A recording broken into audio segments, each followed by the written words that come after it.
All right, let's go over final exam, problem number 8. All right, so you have a function f of x equals 4x squared. For part A, we want to find the average rate of change, x going from 1 to 4.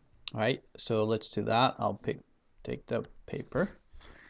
All right, so average rate of change. So here's the average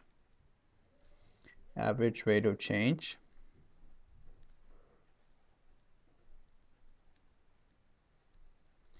All right, so this is just it's kind of like an average velocity, but just do this, or you can think of it as the slope of a secant line, right? So it goes from x goes from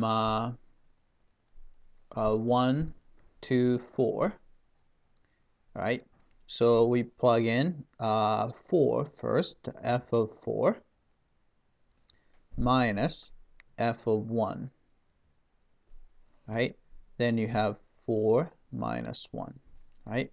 Simplify that, right? So plugging 4 here, so it's a 4 times 4 squared, so 16. So 4 times 16 is 64, minus f of 1. 4 times 1 squared is just 4. So 60 on top, divided by 4 minus 1 is 3, right? So it's going to be 60 divided by 3 is 20. Right? Let's see if that's the right answer. Bring it out. Right? So type in 20. Oops. All right, type in 20. Right? And have that. And the next one, slope of the secant line through the points. Actually, maybe submit. Go ahead, submit. Oh, actually, I have to complete the. All right, so 20. All right, so slope of the secant line through the points 1 comma f of 1 and 1 plus h comma f of 1 plus h. So let's do that. So part B.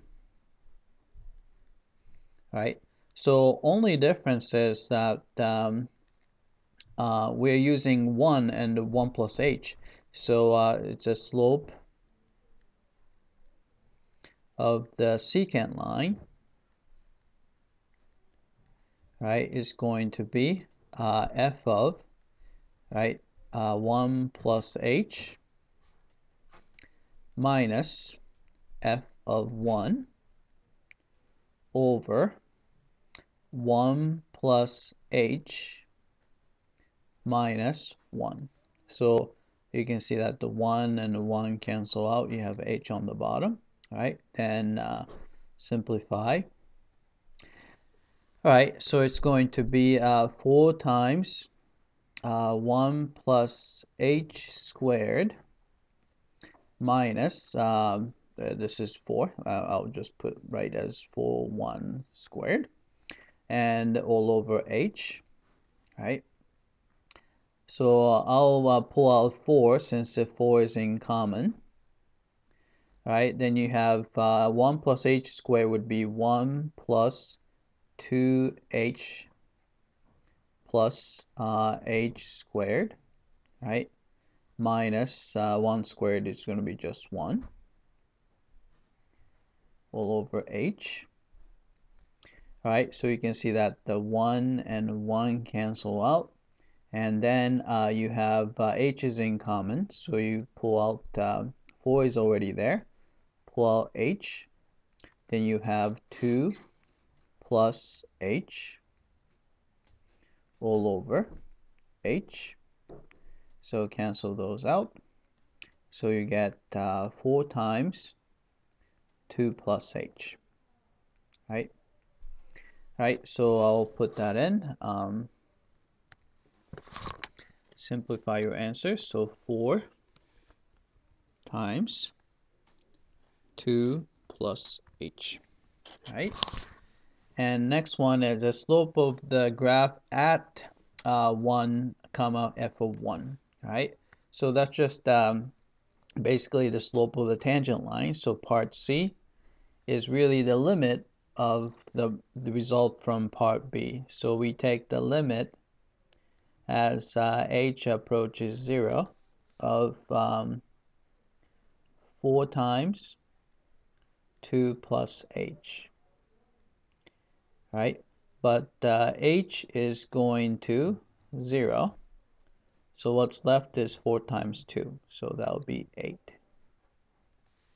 Right, so that was the answer. Right, so type it in. Right, so that was 8. Right, then equation of the tangent line at 1 comma f of 1. So since we already know the slope, which is 8, so all we need is the point.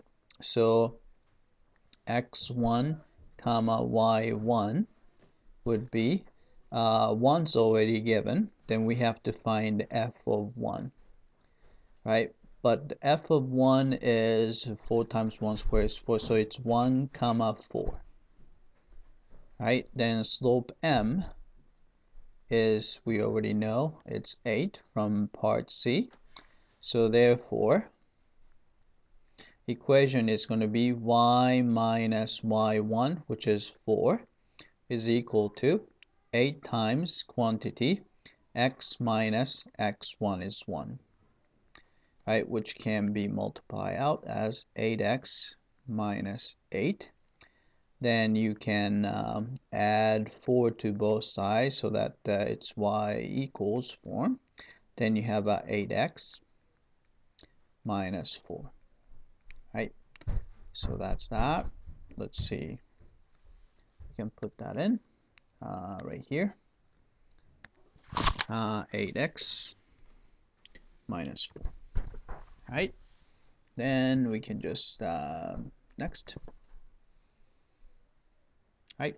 That's it. I hope that this was clear.